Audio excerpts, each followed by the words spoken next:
Okay, so today we're diving into something that almost nobody noticed, a really quiet move by the Federal Reserve that, believe it or not, could be the single biggest signal for where Bitcoin is headed next.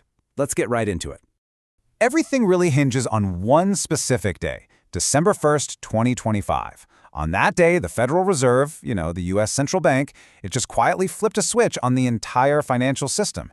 And the wild part? Pretty much no one was paying attention.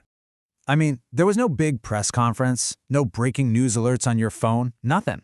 It was just a single line buried deep inside a policy statement that I'm willing to bet even most of Wall Street just glossed right over. So why should you care about some boring policy update? Well, because the last time the Fed did something just like this, Bitcoin was sitting at about $3,700. Just 18 months later, it rocketed up to $69,000. So the billion-dollar question really is, what exactly did they just do?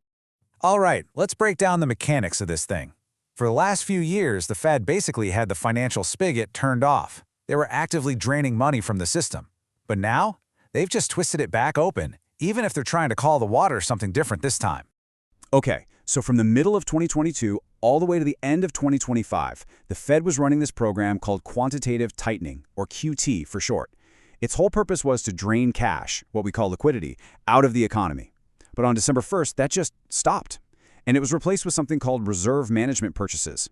Now, the Fed will tell you it's totally different, but the effect, it's exactly the same as before, adding liquidity, adding cash back into the system.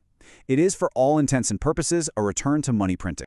And the scale we're talking about here is just staggering. Over those 3.5 years of tightening, the Fed pulled a massive $2.4 trillion out of the financial system. That drain is now over. You could say the tide is officially turning. So, what in the world does all this central banking policy have to do with Bitcoin? Well, as it turns out, it has everything to do with it. And look, this isn't just a hunch or a theory. The data shows that this is the hidden engine driving Bitcoin's price. A recent study from December 2025 actually put a hard number on this relationship, a correlation of 0.76. Now, to put that in perspective for you, a perfect 1.0 means two things move absolutely identically. So 0.76, that's incredibly high. It means Bitcoin's price is moving almost in perfect lockstep with the amount of money the Fed is pumping into the system. And if you dig a little deeper, that same study found that over 57% of Bitcoin's price movements can be explained by this one factor alone, just Fed liquidity. Think about that for a second. More than half of all the wild ups and downs we see are tied directly to this single thing. This isn't some side story, it's the main plot. Maybe the best way to think about it is like this. Bitcoin acts like a giant sponge for liquidity. When the Fed floods the system with cash, Bitcoin's price just soaks it all up and expands. And when that cash gets drained out, the price contracts. And right now, well, the flood is just starting again. And look, this isn't just some abstract, theoretical idea. We have seen this exact cycle play out before, with absolutely incredible results. The history here basically gives us the playbook. I mean, just look at this timeline. You've got March 2020, the Fed starts printing unbelievable amounts of money, and Bitcoin's at $3,700. Fast forward to November 2021, it peaks near $69,000. Then what happens? June 2022, the Fed slams on the brakes and starts draining liquidity.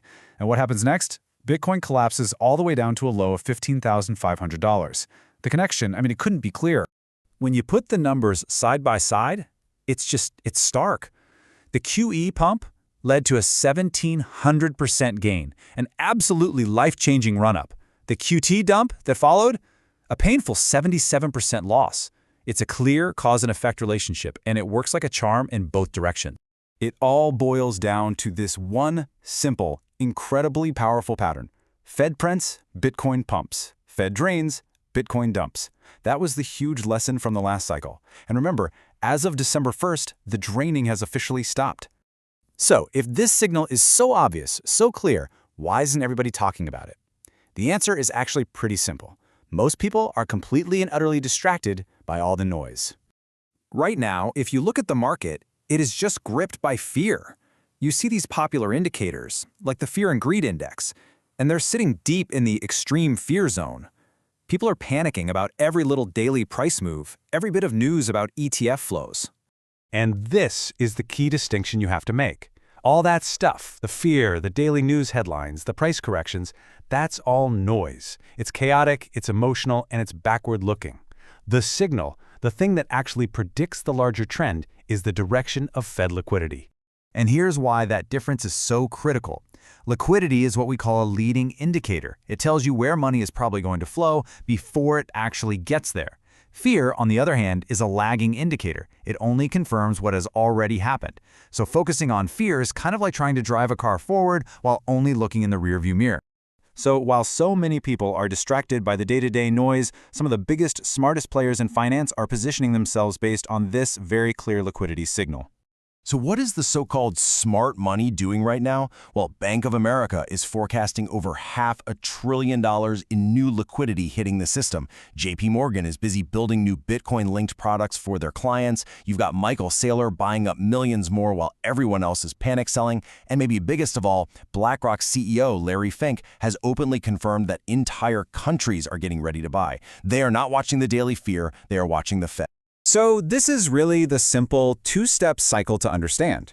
Regime 1, the Fed drains liquidity, and risk assets like Bitcoin really struggle. That was our world from 2022 to 2025. Then you have Regime 2, the Fed adds liquidity, and those same assets tend to expand, sometimes explosively. That was 2020 to 2021. And as of December 1st, we have officially re-entered Regime 2. Now look, the path is never, ever a straight line up. But the underlying macro trend, that powerful signal hiding underneath all the noise, it is fundamentally shifted. The direction of money has changed. The only real question now is, who's going to see it first?